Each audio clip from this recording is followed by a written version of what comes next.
Bonjour à tous, ici c'est Dams Prono. Abonnez-vous les gars pour ceux qui ne l'ont pas encore fait. Pensez à activer la cloche qui est juste sur le côté. Comme ça vous recevrez une notification dès que je publie une nouvelle vidéo. Je le dis jamais, mais de temps en temps j'y pense. Bienvenue aux nouveaux forcément. Et puis comme d'habitude, lâchez-moi un petit pouce bleu pour le soutien, puisque c'est la seule chose moi que je vous demande en contrepartie de donner des pronostics gratuits. Donc le dernier c'était entre Nadal et Federer. J'avais donné mon opinion sans avoir parié. Je pensais que Nadal allait gagner comme un grand nombre de parieurs. Et finalement, c'est Federer qui s'est imposé. Voilà, la cote était un peu plus élevée pour Federer. Il me semble que c'était 2,15. En tout cas, très content du coup de ne pas avoir parié. Les deux derniers pronos que je vous avais donnés, donc cote à 2,60 et 3,15 qui sont passés. Ce qui fait que sur le mois de juillet, on est en bénéfice. Très content. Tout comme le mois de juin, même si au mois de juin, on a fait un peu plus de paris. Et du coup, il y a eu un peu plus de paris gagnants et plus d'argent, plus de bénéfices nets.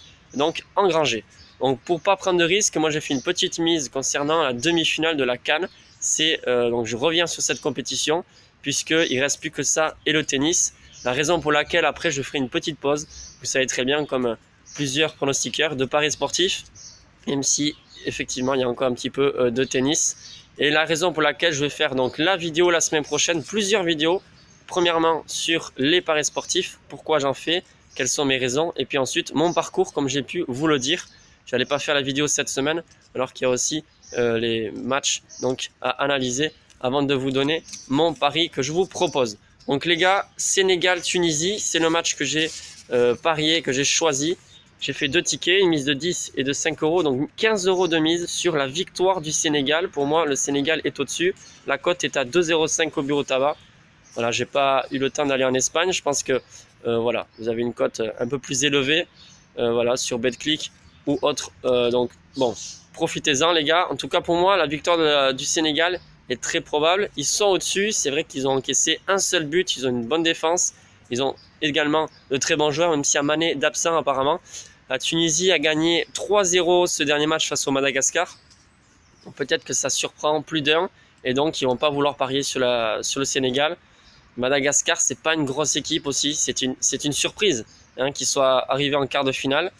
Je connaissais pas trop cette équipe, mais bon voilà. Pour moi, le pronostic, c'est ça, la victoire du Sénégal côté à 2,05 les gars. Peut-être que je ne vais pas parier sur la finale, on verra.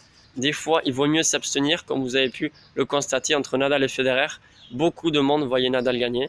Et voilà, Federer l'emporte 3 manches à 1, en sachant qu'il a pris 6-1 au deuxième set. Concernant la finale, je vais quand même donner mon opinion. Je pense que Federer est capable de remporter ce Wimbledon. Il va tout faire et tout mettre en œuvre pour pouvoir rajouter un trophée de plus dans son palmarès. Donc la cote à 2,50 il me semble pour que Federer s'impose, gagne et donc remporte ce trophée. Je pense que c'est possible. Sur ce les gars, je vous souhaite un bon week-end et je vous dis à bientôt. Ciao les gars.